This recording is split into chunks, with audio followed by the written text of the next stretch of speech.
A lei da orquestração, que é a repetição incansável das ideias, ou seja, a gente tem uma ideia, repete, repete, repete, até que as pessoas entendam. Eu trouxe aqui alguns exemplos.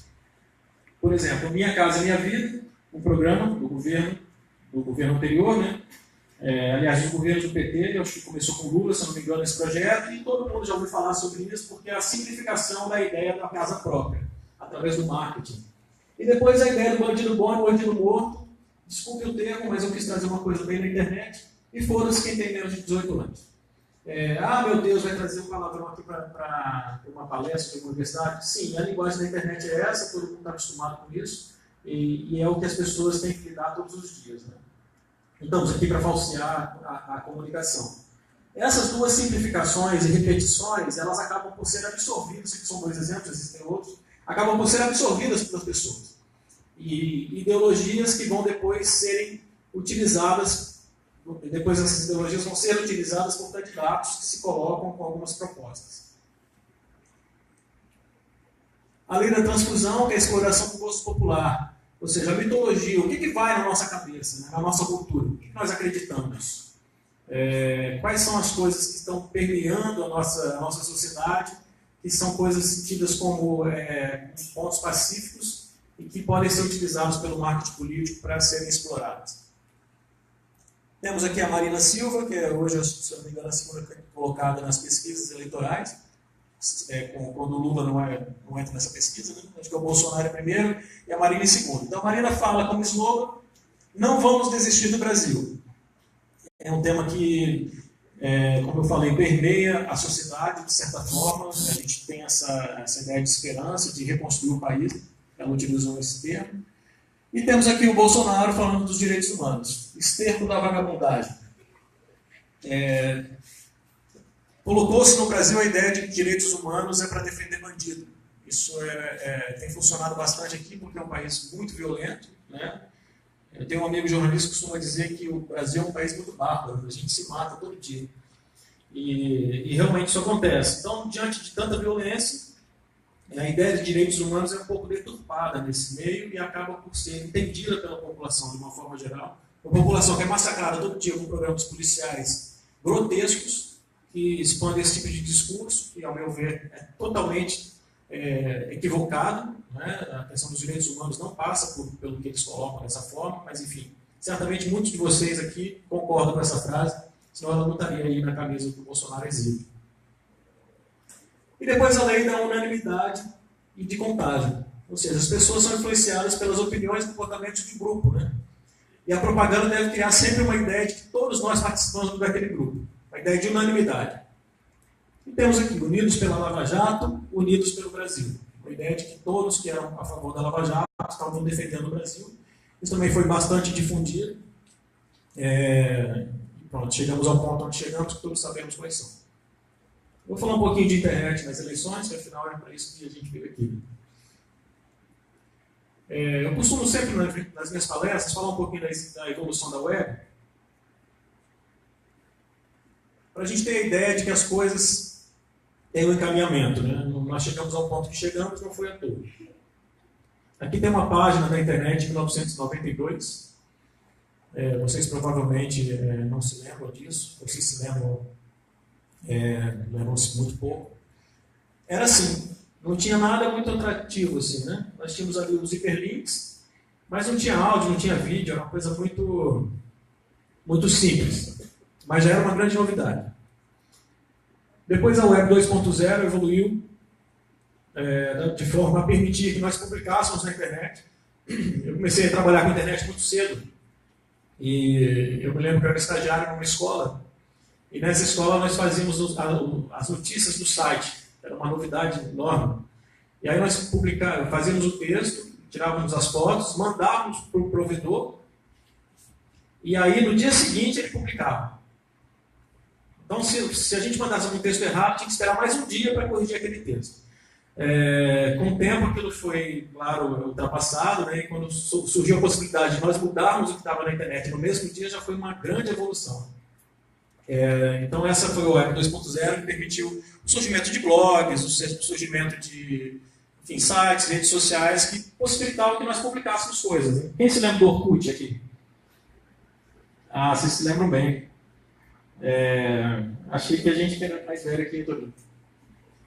O Orkut foi a grande novidade do Brasil, né, nessa área de rede social. Depois veio o Facebook e acabou por suplantar. Mas então, quando surgiu o Orkut, etc., a gente estava vivendo a Web 2.0. Depois essa evolução partiu para a Web 3.0, que é o quê? A chamada Web Semântica, que é uma internet que conhece a gente, né? Mais do que a gente mesmo. Outro dia eu pedi ao Google para me mostrar o que eu tinha buscado lá naquela plataforma. E eu me escondi com as minhas buscas.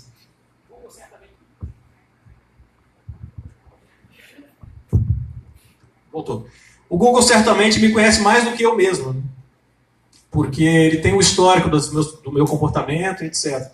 Eu trabalho muito com monitoramento de redes, análise, etc. Tem uma empresa chamada Exata, que já atua há algum tempo no mercado, e eu costumo dizer o seguinte, a partir desse trabalho que a gente faz, que nós somos muito óbvios. Se a gente começa a acompanhar o padrão de comportamento de alguém ou de uma empresa, etc., a gente vai ver que existem ali uma lógica muito clara, né? Então, quando a lógica muda, é porque aconteceu alguma coisa. É o ponto fora da curva, é hora de botar uma lupa ali para ver por que aquilo aconteceu, por que aquela mudança está acontecendo.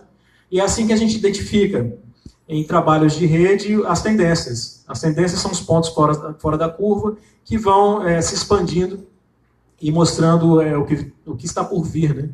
Uma coisa curiosa é que uma notícia que sai no jornal, ela tem um tempo muito curto na internet.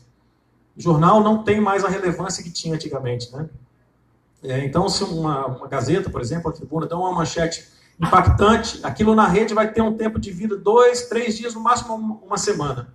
Isso se o jornal continuar alimentando aquele tipo de informação. Isso regra geral, claro que há exceções. Quando o assunto surge na rede, ele começa, justamente com esse ponto fora da curva, aquilo vai agregando pessoas, não vai passando uma semana, 2, um mês, 2... É o tempo que chega no auge, a imprensa capta esse auge, aí sim a imprensa entra no debate que já estava circulando há 2 meses na internet e ainda tem um tempo maior. Então eu diria que hoje toda a motivação comunicacional que influencia a nossa opinião, ela tem um peso muito maior na rede do que na imprensa. As coisas mudaram muito, né? E a web semântica, que nos conhece, que permite que, por exemplo, a gente tenha publicidade direcionada ao que nós queremos, ao que nós gostamos, ela é muito poderosa no sentido de influenciar opiniões e até voto, né? Bom, nós nos organizamos em rede, é a organização básica do ser humano, desde que a gente nasce, a gente se organiza em rede. Isso também eu gosto de mostrar sempre quando eu venho falar, para que as pessoas tenham uma dimensão exata do que é uma rede social, né? Isso aqui é uma rede também, não é? Mata Atlântica tem ali todo um ecossistema que se comunica, que interage e que se auto-influencia. Rede de pássaros que migram. Rede de físicos no mundo que produzem ciência de forma conjunta. Aqui é a rede de relações da Bíblia, né? Nós temos ali Jesus no centro, né, do Novo Testamento, e todos os nomes que a gente conhece, quem é cristão conhece, que se relacionam em alguns momentos com Jesus que está no centro. Enfim, é uma rede também. Vocês são uma rede. Nós aqui somos uma rede. Nós formamos uma rede. Então é muito fácil você transpor essa ideia de rede para o online. E aí você começa a criar nichos de comunicação. Só que o online ele tem uma questão. Aqui, por exemplo, certamente quando vocês têm algum colega que vocês não gostam, eu tenho certeza que isso não acontece aqui, mas vamos supor que isso aconteça, vocês são obrigados a estar com eles, né? Com esses colegas. Eles fazem parte da sala de vocês, por exemplo. E aí vocês não podem ignorá-los simplesmente. Ou até podem, mas ele vai estar ali, a presença dele vai estar ali. Na internet não, você dá um bloco na pessoa, né? Seria bom se eu pudesse dar um bloco no colega que vocês não gostam, né? Lá, desaparece, pronto. Mas isso não acontece. Os professores, aí seria uma boa, né? Dava um clique lá e bloqueava o professor. Mas na internet isso acontece. A gente pode dar um bloco na pessoa e ela passa a não fazer parte da nossa timeline. A gente não vai ver mais o que ela fala. E qual é a nossa tendência? É bloquear pessoas que não pensam parecido com a gente. Se a pessoa pensa diferente, ela me irrita profundamente, então eu vou lá e bloqueio ela. E aí eu começo a ter um núcleo de comunicação muito fechado. Eu começo a viver uma janela ali. O Pierre Levy tem uma alegoria para explicar essa questão das redes que eu gosto muito. Ele fala o seguinte, que a gente está hoje num dilúvio, só que cada um tem a sua arca de Noé. Eu formo a minha arca de Noé e coloco ali dentro o que eu quero. E se eu olhar pela escotilha, eu não vejo terra, não tem base, né? Eu vejo outras arcas e todas elas flutuando num mar de informação. O que é uma coisa meio louca em termos históricos, porque os povos foram, enfim, conquistando uns aos outros na história do mundo a partir do domínio da comunicação. Então hoje, essa fase que nós vivemos, é a única onde a informação é exacerbada. É tanta informação que a gente nem sabe para onde a gente olha. Então a gente forma o nosso nicho e nos comunicamos dentro das coisas que nos dizem respeito, que a gente gosta. Então se eu gosto de, sei lá, de Harry Potter, vocês devem gostar bastante, não é? Vocês vão fazer parte lá dos Potterhead, enfim, daqueles núcleos de fãs, né, que trocam informação o tempo inteiro. Ou se eu sou nazista, por exemplo, antigamente eu não tinha nem com quem conversar, porque os jornais seguiam uma regra social que impediam determinados temas. Hoje não, se eu sou um nazista, eu posso encontrar outros nazistas e me fecho ali numa ideia. E daqui a pouco eu estou achando que todo mundo pensa igual a mim. E aí a pessoa que não é nazista, eu acho que ela é uma equivocada. Né? E eu vou partir para agressão, porque como assim ela pensa diferente? Se todo mundo pensa igual. Só que não é todo mundo, é aquele núcleo. E a gente começa a viver eras de radicalismos. As pessoas vão se fechando em extremos e vão encontrando ali pessoas que pensam igual. Isso é muito grave, de certa forma. Porque a gente acaba tentando o outro. E como é que a rede funciona? Por que a rede é tão agressiva? Por que as pessoas se agridem o tempo inteiro? Porque a agressividade gera debate, não é? Se eu chego para vocês que gostam do Harry Potter, eu falo, Harry Potter é uma porcaria. Como é que você aguenta essa porcaria desse mágico ridículo? Aí vocês vão falar, não, vocês se sentem ofendidos, né? Aí começa uma discussão. A discussão faz com que aquele post, por exemplo, fique no auge, que apareça muito para as pessoas. Então a agressividade é um veículo, ela é a gasolina da internet. Ela é a gasolina das redes sociais. E esses extremos, como estão muito acirrados, eles acabam brigando. E a gente vive num mundo nessa dicotomia, né? E maniqueísta, entre bem e mal. Seguindo aqui. A rede, gente, a internet é completamente emocional. As nossas relações são 100% emocionais, assim como o nosso voto. Nós não damos um voto racional. O voto é 100% emocional. Então tem essa característica de emoção, ou seja, nós não pensamos muito na rede, nós somos impulsivos. Os laços sociais que nós fazemos, como é que eles são mantidos, como é que eles são construídos? Por que eu me relaciono com alguém? É porque eu gosto dessa pessoa, né? Eu confio nela, porque eu acho que ela tem ideias interessantes. E nós estamos na era dos prosumers, ou seja, eu crio e eu compartilho. Por que eu estou passando esses conceitos todos? Porque nós estamos na era da viralização, da mimética, né? Os memes vêm da palavra, do termo mimética, e da epidemia. A internet é sempre focada na ideia de epidemia. Então, se eu tenho um laço social com alguém que eu gosto, e essa pessoa me dá uma informação, eu tendo a acreditar que aquela informação é verdadeira, mesmo que ela não seja. Porque eu confio na pessoa, não é? Imagina, o Bruno me passou uma informação, poxa, o Bruno é o coordenador do curso de comunicação da UVV, é uma pessoa informada, etc. É claro que o que o Bruno está me passando é real. Só que, de repente, quem passou por Bruno foi a mãe dele, talvez, desatenta, que não tem tanta profundidade na área do jornalismo, e ele acreditou também, porque ele tem um laço social com ela. E assim se propagam as fake news. A gente acreditando que quem nos passou aquilo tinha certeza que aquilo era uma informação correta. Além disso, como nós estamos fechados em círculos de pessoas que pensam iguais a nós, a tendência é que cheguem as notícias que a gente tende a acreditar que são verdadeiras. Então, por exemplo, eu gosto acho que tem OVNI no mundo. Acredito em disco voador. Então eu converso todo dia com gente, eu acho que a Terra é plana. Para entrar na moda, aí, na discussão da moda. Eu acho que a Terra é plana e eu convivo com pessoas que acham que a Terra é plana, então qualquer informação que vai me dizer que a Terra é plana, eu tendo a acreditar. E foi assim que aconteceu, por exemplo, nas eleições dos Estados Unidos. Né? Eles dividiram as pessoas em grupos de pensamentos semelhantes e começaram a bombardear ali informações referentes aos candidatos que fossem ao encontro do que aquelas pessoas pensavam. E assim influenciou-se o voto. Vou passar um vídeo aqui para vocês, e depois vou fazer uma pergunta. Será que era no meio aqui? Como é que eu faço aqui para... Tem que disparar daí, né?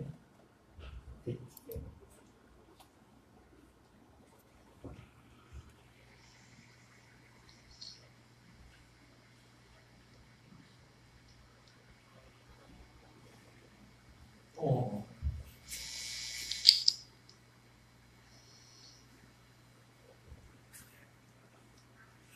Que fofinho. Esse vídeo aí, gente, foi um dos vídeos mais vistos no ano de 2017 na internet. Vocês viram? Quem viu esse vídeo já? Vocês estão em que círculo? Enfim, esse vídeo foi muito compartilhado no YouTube. E o que mostra esse vídeo? Vocês compartilhariam? O que compartilharia esse vídeo? O que é? Bastante gente.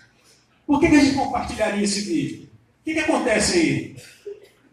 A gente olha esse gatinho com a mãe e pensa assim, ó, tadinho, ele tá tendo pesadelo. Aí a mãe vai e abraça ele, né? Vem cá, meu filhinho. Vou te abraçar para você não ter pesadelo. Será que é isso, gente? Será que está tendo pesadelo mesmo? Será que a mãe abraçou por causa disso? A gente compartilha isso porque a gente identifica ali sentimentos humanos. Não necessariamente eles estão presentes ali. A gente identifica aquele símbolo como sendo um símbolo humano. E como a rede é extremamente emocional, a gente acha que é uma coisa legal de compartilhar. A gente sempre busca o que é humano, o que nos identifica, né?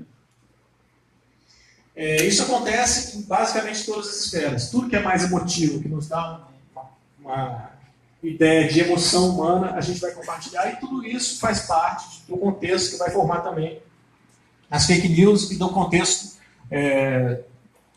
sobre o qual trabalham os perfis fakes e etc.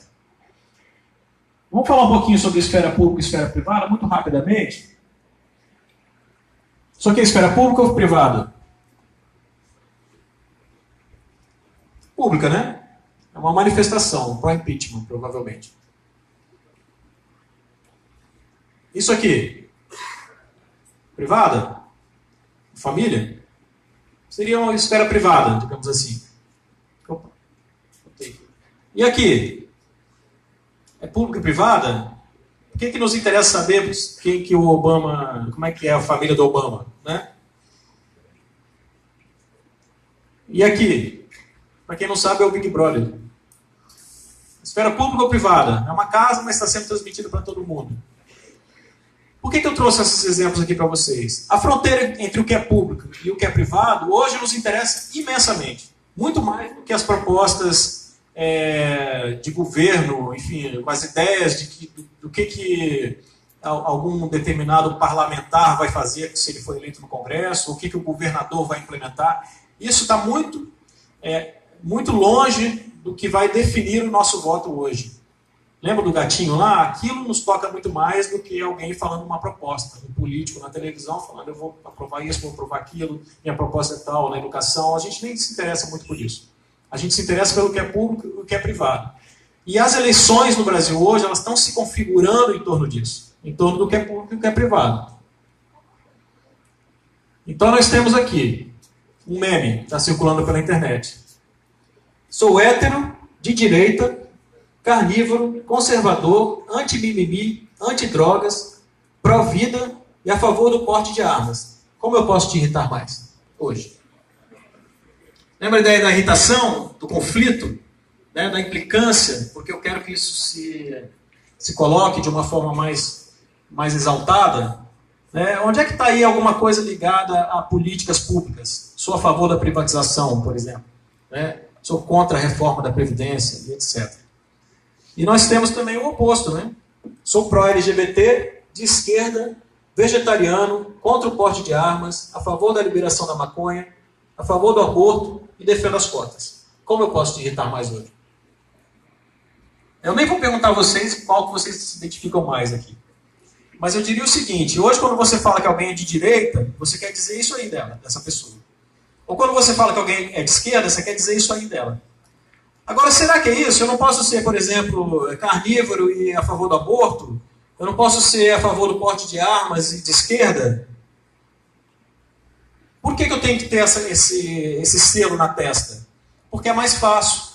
Lembra aquelas leis lá que eu coloquei no início? As leis do marketing político?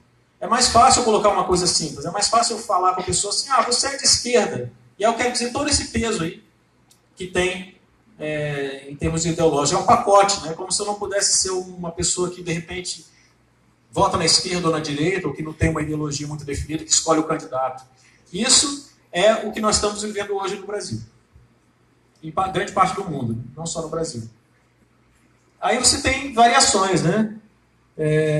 Camisa da CBF para você torcer nas eleições é vermelha, com símbolo comunista. Se ligue no que está chegando, para quem quer curtir a Copa do Mundo e não quer pagar de coxinha, lembra da coxinha? Com camisa verde e amarela, camisa em algodão, foda demais, 35 golpes. Apenas. Fora da Grande Vitória, mais 15 golpes. Tamanho PMG, GG masculino. Tamanho MG, GG, Baby Look, etc. Pedidos em box. Depois você tem aqui também a camiseteria reaça. E aí tem camisas tipo essa aí, né? Weekend New Brasil. Que é o quê? Um mapa do sul e sudeste, como se nós... Para quem defende a separação e quem tem preconceito contra o Nordeste. Pois é, gente, estamos ali, viu? Não sei se é bom ou ruim, né? Mas pelo menos o Espírito Santo tem incluído em algum lugar. Aí você só pode usar uma camisa ou outra, né? Você não pode usar essa camisa vermelha, por exemplo. Você tem que escolher. É tudo muito dicotômico. E o Google? O que o Google fala da gente? Então nós temos aí nas buscas do Google os termos mais procurados no ano passado. Big Brother Brasil, Tabela do Brasileirão, Enem, Marcelo Rezende, O Chamado, FGTS, Sisu, Furacão Irma, Despacito e A Fazenda. Vocês estão vendo aí alguma coisa de reforma da Previdência, reforma trabalhista, enfim, isenção de impostos para grandes empresas, taxação de grandes fortunas, geração de emprego? Não, esse é o mundo. E a discussão política está se dando em torno desse tipo de informação. Como fazer? Quando as pessoas escrevem como fazer no Google, o que aparece? Como fazer ovo de Páscoa, como fazer jejum intermitente. Aliás, ontem eu acho que o jornal passou essa matéria do jejum aí. Como fazer crepioca, como fazer bacalhau, como fazer espinha, como fazer enquete no Instagram, como fazer declaração de imposto, porque a pessoa é obrigada, né? Como fazer kefir, como fazer slime, nem sei o que é isso. O que é isso, alguém sabe? Slim ou slime? Slime. Vou procurar saber como é que eu faço. Como fazer queijo mussarela. Quando você pergunta por que o Brasil não está na Copa das Confederações? Por que Zeca vai ser preso? Por que Evaristo saiu do jornal hoje? Por que a Cláudia Leite saiu do The Voice? Por que Pedro Bial saiu do BBB? Só saiu, né? Por que o Marcos saiu do BBB? Por que não comer carne na Sexta-feira Santa? Por que no Brasil não tem furacão? Por que os furacões recebem nomes femininos? E aqui uma coisa política. Por que a Catalunha quer se separar da Espanha? Ou seja, mais uma vez, nós não temos aqui grandes questões políticas. As pessoas não estão interessadas por isso. Porque não é interessante expor num processo eleitoral num país como o Brasil questões importantes da política. A gente ri, né? Mas a gente está rindo da gente mesmo, porque somos nós ali. Não é o outro, não. Somos nós que estamos buscando esse tipo de coisa. E aí você tem uma linguagem na internet que tem sobressaído, que eu acho que é uma saída interessante, que são os memes. Recentemente a minha empresa fez um trabalho para o Ministério do Planejamento para analisar justamente as reformas do governo Temer. E o que nós observamos? Que na questão da aposentadoria, o que mais formou a opinião do brasileiro não foram as notícias, não foram as manchetes, foi um meme que mostrava as crianças que trabalham na televisão desde cedo, tipo Maísa, não me lembro mais nenhuma, mas pronto, tinha lá as criancinhas todas, dizendo que apenas aquelas pessoas iam se aposentar. Aquele meme foi o meme mais compartilhado nas redes sociais, foi o que mais formou a opinião das pessoas, e você podia levar todos os argumentos racionais que as pessoas iam entender que ninguém mais vai aposentar, a não ser que você comece a trabalhar com 5 anos de idade. E aí, a partir desse momento, acabou qualquer discurso possível do governo, qualquer debate. A população ficou contra essa reforma, através de um meme. Então nós temos aqui as mochilas gigantes de Jequié, cabe o meu amor, cabe 3 vidas inteiras, cabe uma penteadeira. Vocês viram? Todo mundo conhece essa coisa da mochila? Quem conhecia esse caso da mochila? Isso aqui é uma notícia política, gente, é uma denúncia. Olha que bacana, vocês conheceram. Então, será que, até vamos discutir isso depois com o Torinho, que a gente tem uma velha discussão a respeito do jornalismo. Não é? Isso aqui forma mais que o jornalismo, é outra linguagem, né? Vocês estão aí nesse curso, será que vale a pena escrever uma página inteira do jornal, ou será que um meme, por exemplo, funciona melhor, né? É só uma provocação, tá, gente? Quando você é um ninja, mas tem que estudar em Jequié. Eu botei o Naruto, que eu confesso que eu sou fã do Naruto. Depois aí. Opa. Fica na cela comigo? Não dá. Eu tenho curso superior. Depois de ser delatado, o Michel Temer lança um novo programa de governo. Minha Casa Caiu. Que já é uma referência ao Minha Casa Minha Vida. Pronto, essa aqui poderia ser aqui, né? Ou em qualquer outra cidade, talvez. Também te amamos, prefeito. Essa é a linguagem da internet, né? Só que talvez a gente que faz comunicação tenha um pouco de discriminação com esse tipo de informação, mas é uma informação que está formando a opinião das pessoas. Né? Será que não vale a pena, talvez, pensar com seriedade nos memes? Desculpa, estou empurrando mesmo. É um ponto também para se discutir que eu queria trazer aqui para vocês. Bom, um mundo de fakes. Eu vou falar um pouquinho da matéria do material que nós produzimos a pedido da revista Veja. A Veja nos encomendou uma pesquisa porque ela queria saber qual era a influência dos perfis fakes no processo eleitoral das presidenciais brasileiras. Então nos procuraram e perguntaram se a gente tinha uma solução para isso. E nós desenvolvemos através de inteligência artificial. O pessoal aqui que trabalha com ciência da computação sabe bem o que significa, né? Aliás, eu estou encantado com a ciência da comunicação. De vez em quando eu brigo lá com meus programadores porque eles me mandam um monte de número. E eu falo que eu sou jornalista, que eu preciso de desenho. Mas eu fico realmente impressionado porque toda a parte de inteligência artificial é matemática pura. E eu estou encantado em trabalhar com programadores porque a gente pode conciliar a ideia de comunicação com a ideia de informática, de inteligência artificial, e tem saído coisas muito interessantes, como essa pesquisa aqui da Veja. A minha equipe trabalhou bastante, foram quase 5 meses de trabalho para chegar a esse resultado aí, mas eu acho que foi um resultado que trouxe para o Brasil um debate bem acalorado. O que vocês estão vendo aqui, deixa eu levantar só para mostrar para vocês, aqui são perfis orgânicos, que são os azuis, e perfis de interferência que nós chamamos, que nem são fakes, são perfis fakes, perfis pagos e robôs. Aliás, exatamente. Então você começa a ver que geralmente os que são mais semelhantes se agrupam, né? Então tem aqui perfis orgânicos, bem agrupados, e perfis de interferência também. E por aqui você começa a ver que eles se misturam bem. Por que eles estão mais misturados aqui, tem pontinho azul perto de um pontinho vermelho? Porque são perfis que parecem tanto com o perfil humano, os vermelhos, que você se confunde. O olho humano não consegue identificar. Os perfis fakes eles trabalham da seguinte forma, os robôs. Geralmente, eles pegam lá, por exemplo, um robô que só fala de religião, um robô que só fala de futebol, um robô que só fala de novela. Esses foram os principais temas que nós encontramos. E depois, um outro robô que vai mesclar um post de cada assunto e insere ali um post político. Se você abrir lá um perfil, isso é Twitter, nós analisamos Twitter, você vai ver uma variedade de temas publicados. Uma foto de uma pessoa, então você olha e você não entende que aquilo é um perfil de interferência. Só que o computador percebe. E como é que é feito isso? Através do machine learning.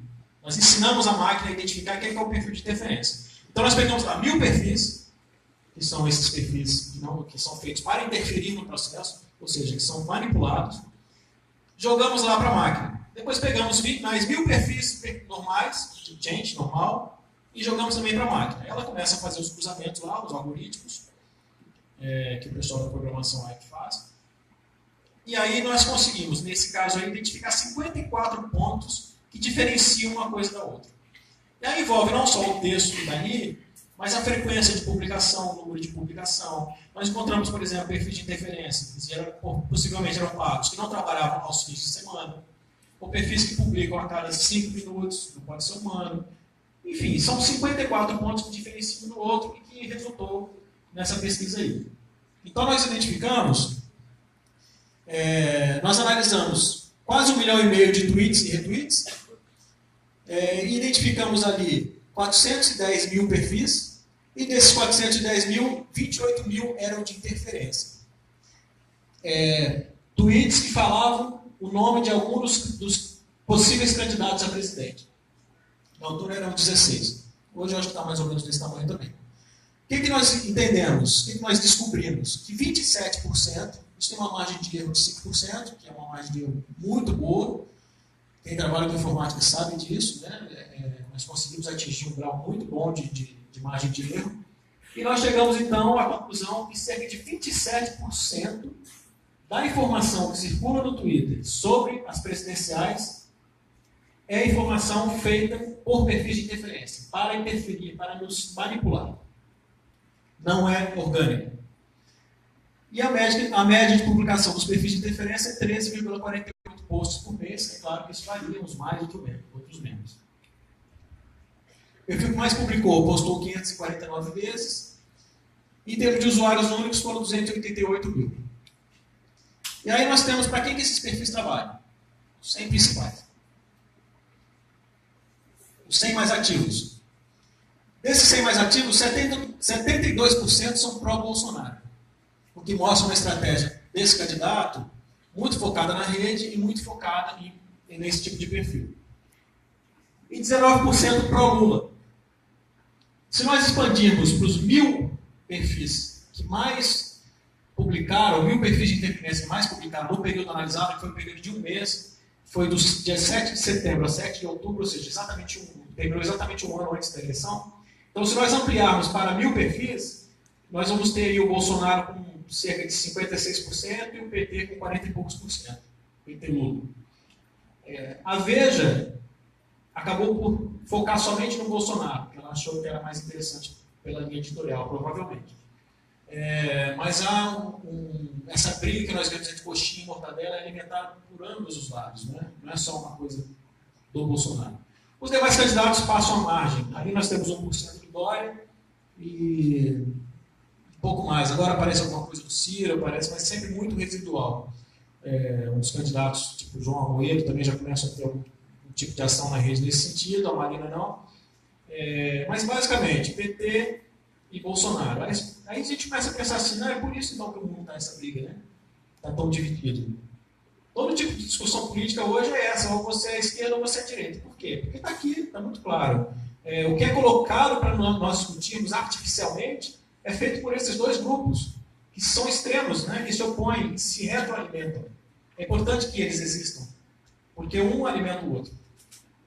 Tanto que provavelmente, agora que o Lula foi preso, provavelmente há uma diminuição aí do atrito, né?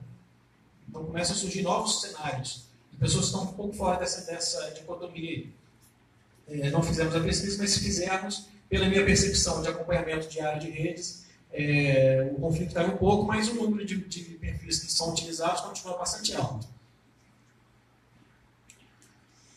E essa pesquisa acabou por provocar uma série de reações, inclusive do próprio Bolsonaro, vou mostrar para vocês aqui, e reações pró e contra. As pessoas se sentiram desmascaradas, porque realmente isso desnuda todo o cenário político de manipulação da informação, e realmente houve uma reação. Vou mostrar aqui, por exemplo, o Gregório do Vivier, o que ele falou. Recentemente, o uso de bots mudou de escala. Uma pesquisa da Exata, encomendada pela Veja, já analisou 1,5 milhão de publicações no Twitter sobre os principais pré-candidatos ao Planalto, e quase um terço tinham sido publicados por bots. Quase um terço. E dos perfis falsos mais ativos, 70% atuavam em favor da pré-candidatura do Bolsonaro. Se robôs votassem, ele ganhava no primeiro turno. Os bots são os novos cargos eleitorais. Eles buscam chamar dominância informativa. que é quando inundam de informações sobre um assunto para te convencer. E a informação precisa ser verdadeira. Os perfis falsos criam uma sensação de que uma informação está em todos os lugares e, portanto, deve ser verdade. Né? Hoje existem agências de marketing político muito poderosas que se especializaram na criação de estratégias de dominância informativa, usando não só bots, mas também técnicas de análise psicológica para customizar suas mensagens para cada eleitor. Um exemplo é a Cambridge Analytica, a empresa britânica que ajudou na vitória do Brexit e na eleição do Trump. Ou seja, são mistura do mal com atraso e pitadas de psicopatia.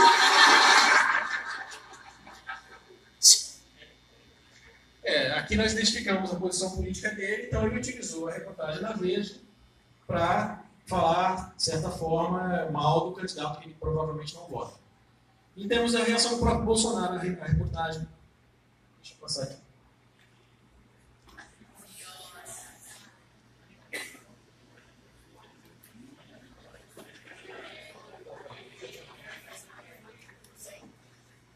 Alguém me procurou ali.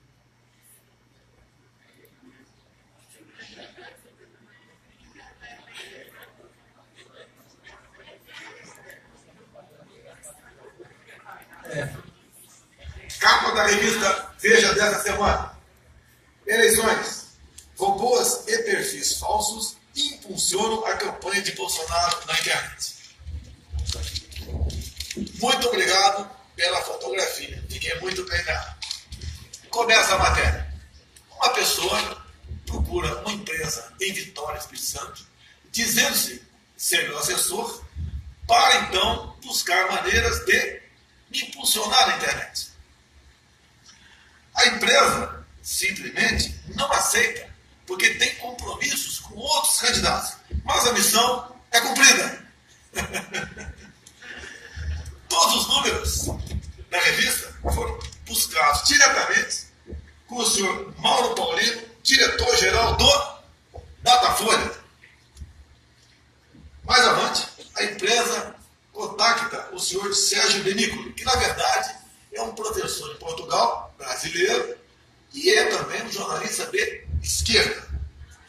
Ele diz ali, o senhor Benícolo, que enxerga ele sinais de interferência externa nessa mobilização, comparando a eleição do Trump. Eu não sabia que o poder aquecido meu estava próximo do Trump. Mas vamos em frente. Diz ele ainda que o formato diferenciado em relação ao marketing eleitoral brasileiro é notado. Realmente é um formato diferente, que nós nos baseamos na verdade, no respeito ao povo brasileiro, nos valores familiares, nos valores também judaicos cristãos, na confiança com o eleitor, contra essa ideologia de esquerda que está aí. Mas vamos em frente.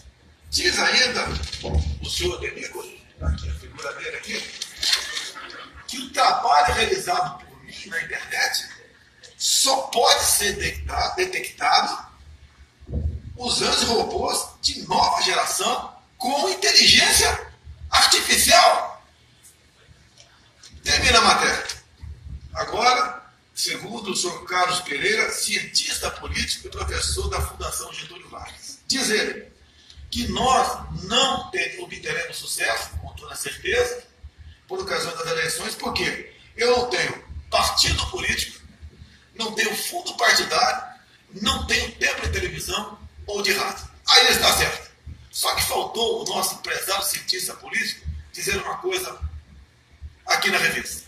Nós temos o povo brasileiro em nosso lado. E assim sendo, o nosso lema de Brasil acima de tudo, Deus acima de todos, nós chegaremos lá. Um forte abraço a todos.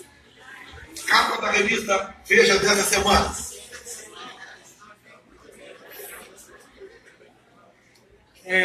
Enfim, eu tenho que agradecer ao Bolsonaro pela divulgação do nosso trabalho. Foi muito positivo esse vídeo aí, em termos de marketing para a minha empresa. Agradeço ele imensamente. Por ter te chamado de mortadela também. Ele tentou me colocar como mortadela, né? E como professor de esquerda, porque tem todos aqueles adjetivos que vêm de professor de esquerda, né? Não sei de onde ele tirou isso. Eu nem sei se eu sou de esquerda ou de direita. Tem que pensar um pouco nisso, se eu me enquadro em coxinha ou mortadela. Mas é uma tentativa de desqualificação. Qualquer pessoa que levante alguma informação que seja contra, a reação é justamente essa. Não é só o Bolsonaro. Os demais candidatos vão agir da mesma forma, principalmente os que estão atuando na rede. Ou seja, se eu mostro uma informação que não tem nenhum tipo de manipulação, que é muito claro que o Bolsonaro, por exemplo, utiliza realmente perfis de interferência, acho que todos nós temos consciência disso. Existem muitos perfis fakes difundindo a campanha dele, e robôs, etc. É óbvio, isso é fato, né? Quando ele reage a isso, ele tenta enquadrar a pessoa que mostrou essa informação como uma pessoa contra ele. Ser contra ele é ser de esquerda, como nós mostramos aqui. E de esquerda é ser tudo aquilo que nós colocamos, a favor de cota, a favor do LGBT, etc. Aliás, coisas que são colocadas de uma forma extremamente superficial, né? O debate deveria ser muito mais aprofundado. A minha resposta a ele foi justamente essa, né? Que o trabalho era muito sério e que eu esperava que ele falasse de propostas para o Brasil, quais são as propostas dele, e não ficasse atacando as pessoas, porque essa política de ataque, ela funciona muito bem na internet, né? Mas é preciso que as pessoas votem, e é preciso entender o que um candidato a presidente tem a apresentar, né? Eu realmente não tenho nada contra esse senhor, nada mesmo. Enfim, eu quero saber quais são as propostas dele para o Brasil, né? Como de qualquer outro candidato. Se fosse ao contrário, se a reportagem da Veja tivesse mostrado também que há perfis de interferência utilizados pelo PT, provavelmente teria sofrido ataques também dos petistas e provavelmente teria sido colocado como coxinha, né? E aí onde é que fica o trabalho sério de um profissional da comunicação? A gente está sujeito a esse tipo de julgamento, sabe, a enquadramentos políticos. Ele quer me colocar dentro de uma arca de Noé, da ilusão dele lá, enfim. E aí a gente acaba por sofrer esse tipo de ataque, mas é importante que a gente não se intimide, né? A partir do momento que essa reportagem saiu, a página da minha empresa sofreu ataques constantes. Tentaram entrar na nossa base de dados de forma muito sistemática. Nós tivemos que aumentar a proteção, a segurança. Nós já tínhamos uma segurança reforçada, eu já imaginei que isso ia acontecer. Mas realmente o número de ataques de hackers que tentaram entrar na nossa página para buscar a nossa base de dados foi muito grande. Felizmente, né, eu tenho bons profissionais lá que não permitiram que isso acontecesse, mas realmente houve, o que mostra, mais uma vez, comprova que há um sistema ali informático muito apurado por trás da campanha eleitoral. No caso, quando o Bolsonaro fala que procuraram uma empresa de Vitória, não foi a minha empresa. A reportagem apurou, por acaso foi Vitória, que houve equipes provavelmente ligadas a ele, contrataram pessoas em todos os estados para atuar nas redes sociais de uma forma muito agressiva, justamente nesse sistema que a gente conhece, que é um sistema muito efetivo, né? Na reportagem da Veja eu falo que é um sistema eficiente, hierarquizado e muito bem feito. A comunicação do Bolsonaro hoje é excelente, ela não é uma comunicação mal feita.